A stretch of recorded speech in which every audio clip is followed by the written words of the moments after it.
주시는 말씀입니다. 마태복음 제8장 23절에서 34절까지입니다.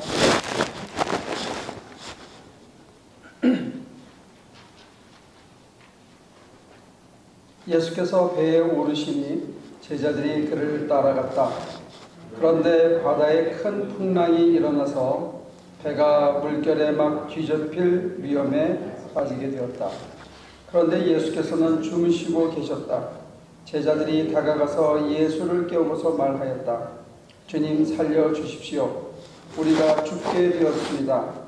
예수께서 그들에게 왜들 무서워하느냐, 믿음이 적은 사람들아 하고 말씀하시고 나서 일어나 바람과 바다를 꾸짖으시니 바다가 아주 잔잔해졌다. 사람들은 놀라서 말하였다. 이분이 누구시기에 바람과 바다까지도 그에게 복종하는가?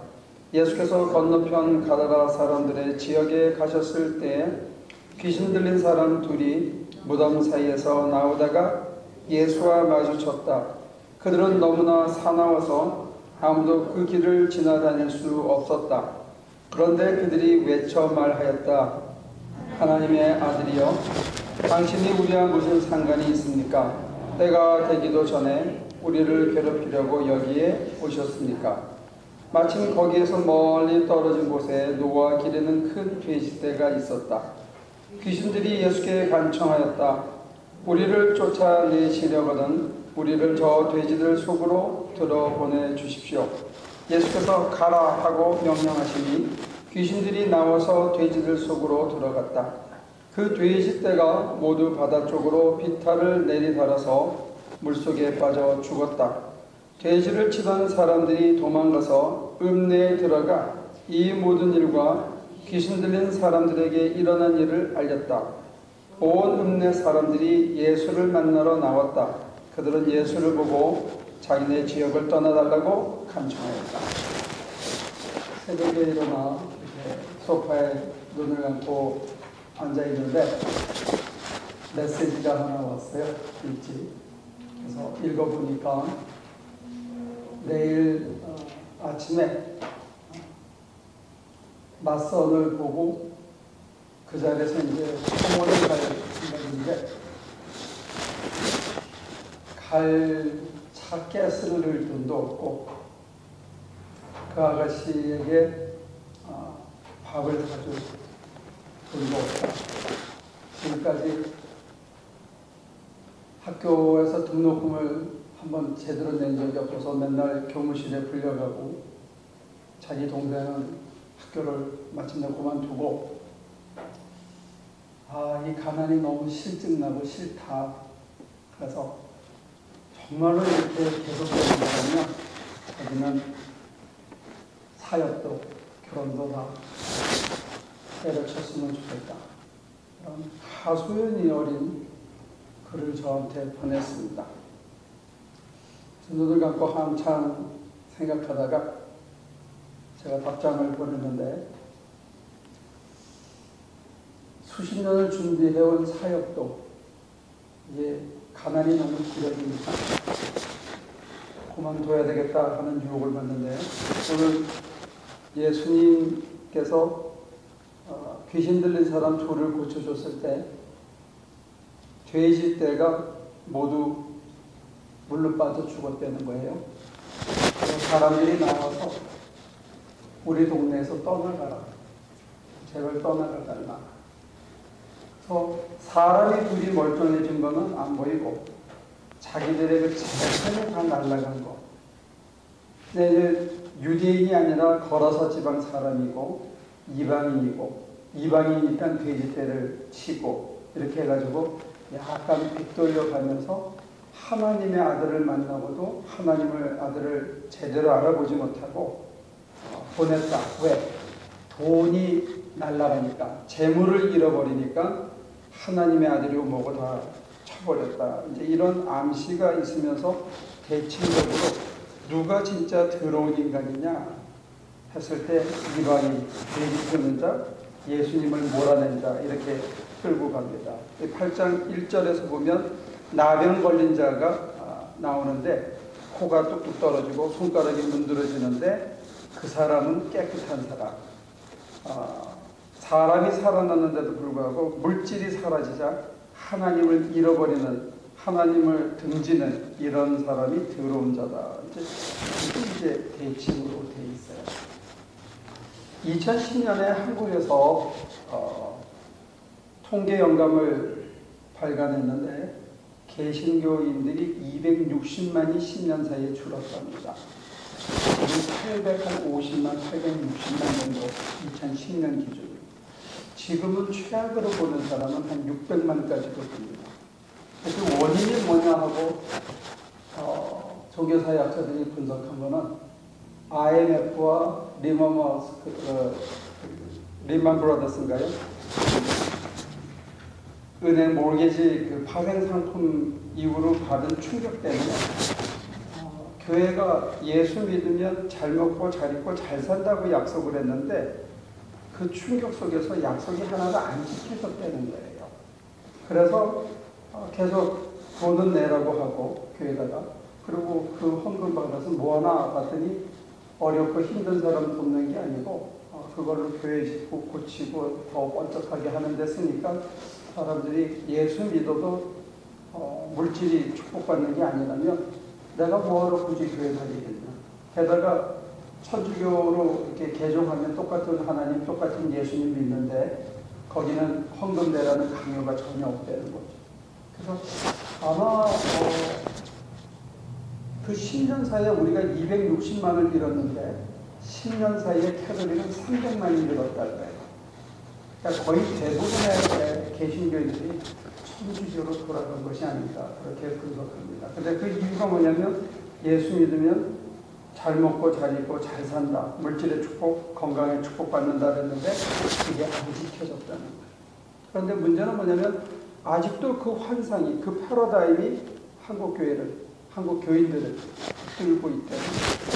오늘 예수님이 얘기하신 이 본문에 보면 가난이 싫다고 예수를 떠나거나 물질을 잃어버렸다고 해서 예수를 떠나가 달라고 간청하는 거, 이거는 기독교는 아닙니다.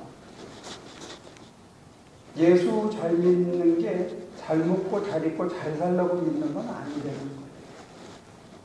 예수를 믿고 따르는 거는 물질의 풍요, 그걸 추구하고 아버지한테 재산을 많이 받아가지고 내가 먹고 싶은 거 다 먹고 여자들이랑 밤새도록 술 먹고 놀고 도박하고 할 수 있는 모든 향락은 다 즐기고, 이게 예수 믿고 받는 축복이 아니라는 거예요. 예수 믿고 받는 축복은 뭐냐면 그렇게 살던 사람이 어느 날 돼지를 키우는데, 유대인이 돼지를 키운다 하는 거는 이거는 나락에 떨어졌다는 상징이거든요. 근데 돼지를 키워서 그 변이 묻고 뭐 오물이 다 묻고 그걸 치우고 먹이를 주고 하는 정도에 끝난 게 아니라 하도 배가 고파서 돼지가 먹던 쥐염 열매를 먹었다 하는 얘기는 이건 지옥이라는 얘기예요. 지옥에 떨어진 경험을 했다는 걸 이게 유대인들의 상징적인 수사법으로는 그렇게 표현할 수 있는 거예요. 그런데 예수를 믿고 따른다는 것, 예수님이 알려준 복음의 뜻은 뭐냐면 그 지옥의 자리가 아버지 집하고 이어져 있다는 거예요.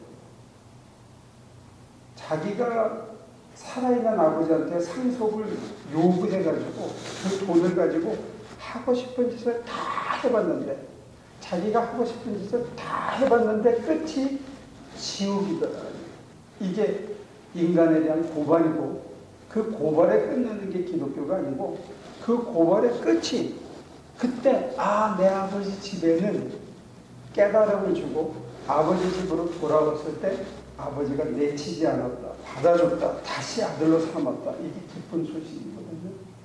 그런 의미로 보자면 사실 저와 여러분들에게 던지는 안수는 뭐냐면 돼지를 잃어버리더라도, 재물을 잃어버리더라도 제정신이 들어온다면 인간이, 이게 복음의 길이라는 것을 얘기해주고 있어요.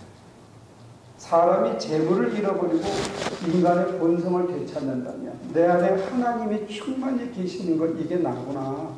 돈에 휩쓸려서, 재물에 휩쓸려서, 세상에 휩쓸려서 정신없이 다녔는데 그 끝이 아무것도 안 남아서 이제 내가 도대체 누구냐?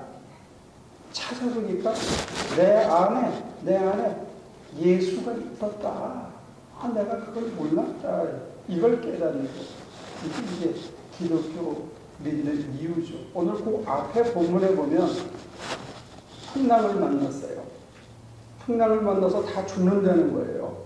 근데 웃기는 게 뭐냐면 이 배에는 예수님하고 12제자가 타고 있었거든요.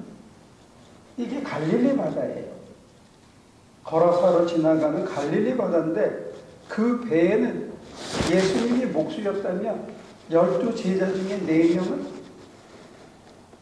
어떤 직업을 갖고 있었죠? 적어도 30년, 40년 동안 그 갈릴리 바다에서 우리식으로 표현하면 아장아장 걷기 시작할 때, 기적이 떼자마자 그 갈릴리 바다에서 뛰어놀고,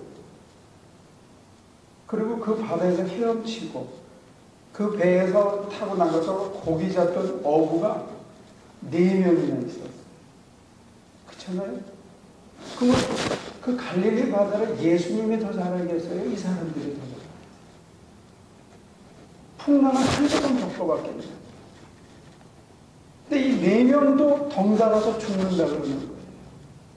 예수님은 주무시고 계신데 이 사람들은 죽는다고 아우성을 치는 거예요. 이 풍랑이 난리가 나죠. 아니 수십 년 동안 고기를 잡으면서 이런 일을 한두 번 겪었대요. 그러니까 괜찮아. 이거 잠깐 있다가 지나가는데 걱정하지 마라. 그리고 베드로가 나서가지고 야, 너네 앞에 둘이 앞에 쓰고 너희는 옆에 쓰고 배가 균형 잡히게 하고 그다음에 약자가 엎드려 있어 뭐 이렇게 지시를 줘서 그걸 넘겨야 되는데 다 죽는다고. 그래서 기껏 주무시고 계신 예수님을 깨웠어요. 예수님이 일어나서 야 바람아 조용히 해라. 파도야 잠자라. 그러니까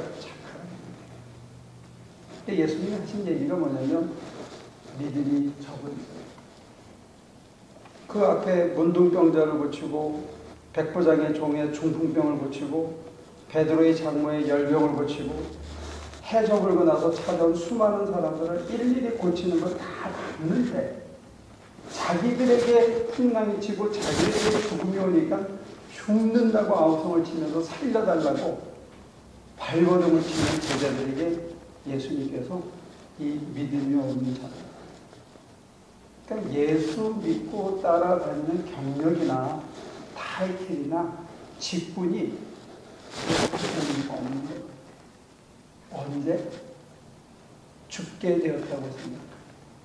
인간의 품위를 유지할 수 있는 마지막 순간에 자기를 다 잃어버리는 거예요. 지가 누군지를 다 잃어버리는 거예요. 왜 그러냐? 그 배에 주님이 잠들어 계신데 그 주님을 깨우지 않은 거예요. 풍랑이 난 게 문제가 아니고 파도가 친 게 문제가 아니고 배가 뒤집히려고 하는 게 문제가 아니고 그 배에 주님이 함께 계시다는 것. 그 수많은 기적을 일으키고 수많은 사람을 살렸고 그 은혜로 내가 지금까지 살아왔다는 것을 잊어버린 거예요. 문제는 뭐냐면 그 심장에 예수님이 잠자고 계시고 잠들어 있는, 이게 문제예요. 그러니까 잠들어 있는 주님을 깨워야 되는데 사람들은 풍랑을 보고 이게 죽겠다는 거예요. 사람들은 돼지를 보고 사람이 살아났다는 걸 못 보는 거예요. 진짜 봐야 할 거는 못 보고 그냥 세상 풍조에 휩쓸려가지고 이렇게 헤매고 다니는. 그래서 드루신할 때 교수의 레오나르도 스위치라는 사람, 예수를 믿는다는 건 도대체 뭐냐? 정상적인 사회에서 비정상적인 인간이 되는 거예요. 풍랑이 막 일어나서 그러면 정상적인 사람들은 어떻게 하죠? 네? 죽겠다고 아우성을 치고 큰일 났다 그러고 막 배를 붙잡고 막 난리를 치는 게 정상적인 사람이고, 비정상적인 사람들은 어떻게 해야 돼요? 예수님 일어나세요. 이거 좀 어떻게 하죠? 하고 예수님을 깨우는 게 이 비정상적인 사람이에요. 뒤집대가 막 사라졌어. 내 재산이 다 잃어버렸어. 정상적인 사람은 어떻게 해요? 이거 큰일 났다. 난 망했구나. 자살을 해야 되겠다. 이렇게 살아서 뭐가 목회고 뭐고 다 때려쳐야 되겠다. 이게 정상적인 사람입니다. 비정상적인 사람은 어떻게 해요? 저도 비정상이 되고 싶어서 그래서 쌤을 썼습니다. 힘들겠다. 그런데 가난을 잘 해치고 나면 돈이 얼마나 소중한지 네가 알게 된다. 그리고 교인들이 1불, 2불 드리는 그 헌금이 얼마나 소중한지 알아서 절대로 함부로 못 쓴다. 그런데 정말로 네 마음이 예수에게 꼽혀 있으면 꼭 필요할 때 꼭 필요한 만큼은 반드시 생긴다. 그래서 네가 그 가난을 지나고 나면 가난한 사람들의 아픔이 정말로 뼈에 사무쳐져서 네 가진 것을 퍼주고 나눠주는데 인색하지 않게 된다. 가난은 참 많은 것을 너한테 가르쳐줍니다. 제가 주절주절 잔소리를 썼어요.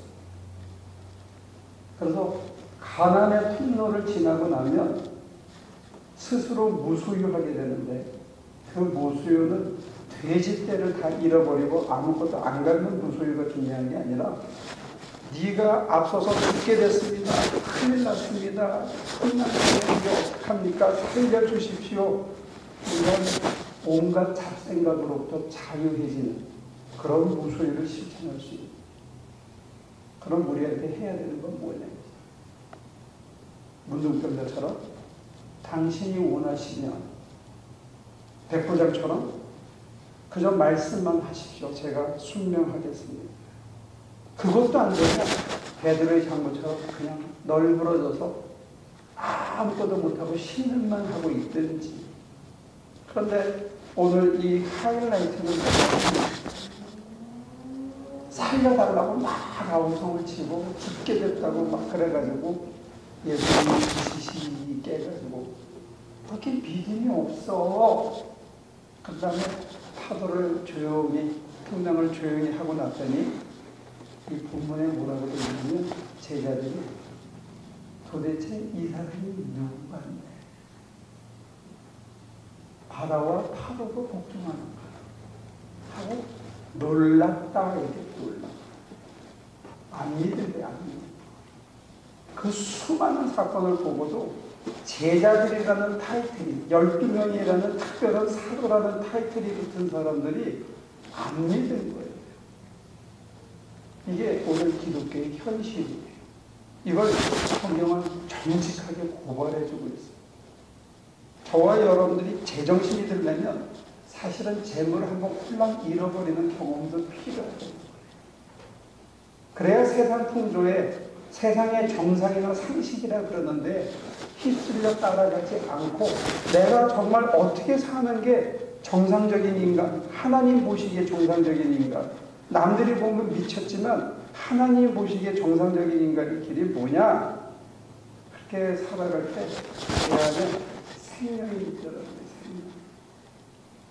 그래서 가난한 사람을 보면 눈물이 핑 돌고 안 도와주면 안 되고 내가 돈을 가져도 이게 내가 번 것, 재능을 가져도 이게 내 재능 하고 잘난 체하거나 까불지 않고 그거를 겸손하게 하나님께서 기뻐하시고 사람들에게 도움이 되는데 쓰기 시작하면요. 하나님께서 그 사람 옆에 사람을 붙여줘요. 돈을 붙여주는 게 아니고 재능을 붙여주는 게 아니고 재물을 잃어버리고 재능을 잃어버리고 다 잃어버렸는데 그 사람 속에 생명이요 창조의 능력이요 사랑이 가득차서 사람이 붙기 시작하면 나 혼자 하던 일이 10사람이 덤비면 5분의 1만 노력을 해도 일이 이루어집니다. 하나님의 방식은 우리가 생각하는 방식하고 많이 다른 거예요. 정리하자면 여러분도 저도 우리 한국교회도 돼지 귀신에 씌어가지고 그게 많이 쌓여 축복받고 부자되고 잘됐다고 생각하는데 사실 그거 아니에요. 그것 때문에 우리가 돼지 귀신에 씌어가지고 인생을 더럽게 살고 말아요. 그러면 이걸 잃어버리는 것은 사실 IMF고 리만 브라더스 사태고 OECD 중에 뭐 몇 번째 안 간다면서 자살률은 1위다. 이게 뭐가 잘못된 거예요. 우리도 그 영향을 은근히 받고 있어요. 여기서. 미국에 살면서도 한국의 영향을 받아서 우리도 우리의 정체성을 잃어버리고 사는데 돼지 없어도 안 죽어요. 그런데 뭐가 없으면 생명을 생명답게 못 누리냐면 내 심장에 예수가 잠들어 계시면 우리가 사람이 사는 게 아니라 정말로 사람이 더럽게 살다가 인생이 끝내고 만다는 거예요. 그런 굉장한 경고입니다.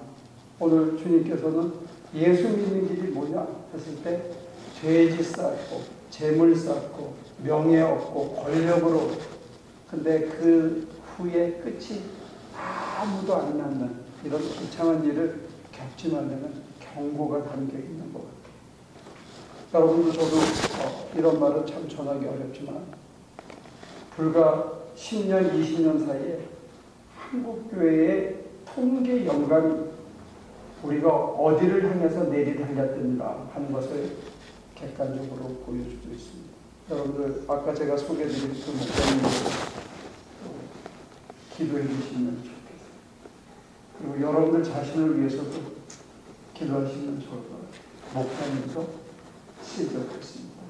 모압해서 오랜 가난 앞에 그러나 그걸 잘 지나가기만 하면 그거를 정말로 믿음으로 하나님께서 하시겠지 하고 믿고 잘 지나가기만 하면 우리 뼈와 살에 주님께서 남을 사랑하되 머리로 그냥 말로 사랑하는 게 아니라 그 사람을 끌어안을 수밖에 없는 그리고 내 주머니를 그냥 자연스럽게 나누고 내 먹던 밥상에 숟가락을 하나 더 얹어서 그 사람한테서 나눠주는 것. 그리고 가난하고 어렵고 힘든 형제들을 위해서 내가 나가서 땀을 흘리고 음식을 얻어오고 옷을 가져와서 다리고 빨고 해서 그들을 위해서 쌓고 하는 그런 삶의 의미다. 그래서 월에 어필이라는 사람이 저는 자주 얘기하는데 재밌는 사람 같아요. 올스모빌을 타고 다닌다 그러죠. 조그만 2층 집에 산대죠. 더 키우지 않는데. 그리고 번 거를 가능하면 많이 도네이션을 한다고. 요한 웨슬레가 그랬어요. 많이 버십시오. 그리고 가로 열고 좋은데 많이 쓰십시오. Save more, spend more. 이게 감리교의 정신입니다. 여러분들과 저는 돼지를 쌓기 위해서 세상에 나가서 돈을 버는 사람들이 아니고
아까워하는데 주님의 마음으로 주님의 눈으로 봤을 때 과연 그것이 성공인지, 많은 돼지떼를 모으고 새끼를 수없이 낳는 걸 보면서 축복받았다고 하는데 그것이 진정 축복으로 간직될 수 있는 것인지, 이제 시간이 지날수록 나이가 들수록 무엇이 과연 옳은 것인지에 대해서 판단을 내리기가 두렵고 저의 결정과 판단이 늘 모자라다는 것을 주님 앞에 고백할 수밖에 없습니다.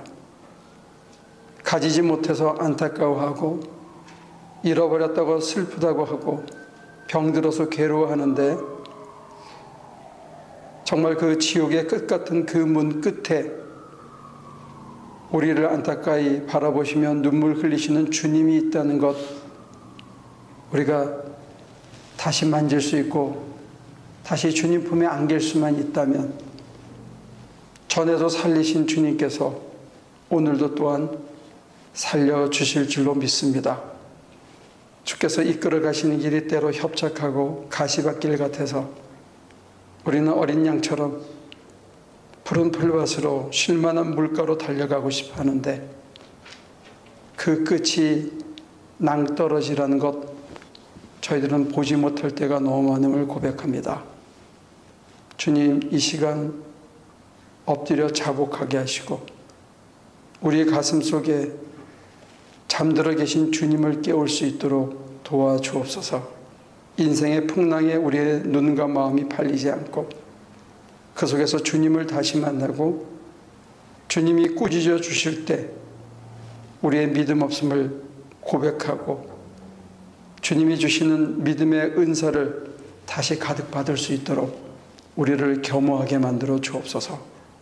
이젠 우리 주 예수 그리스도의 은혜와 아버지 하나님의 크신 사랑과 성령의 힘주심이 정말 낮고 비천한 자리에 오셔서 우리의 가장 어렵고 힘든 것을 뼛속까지 아시는 주님의 마음을 닮아가게 될 우리 하나교회 모든 성도들 삶 속에 지금부터 영원까지 함께 하시기를 예수 그리스도의 이름으로 간절히 축원하옵나이다.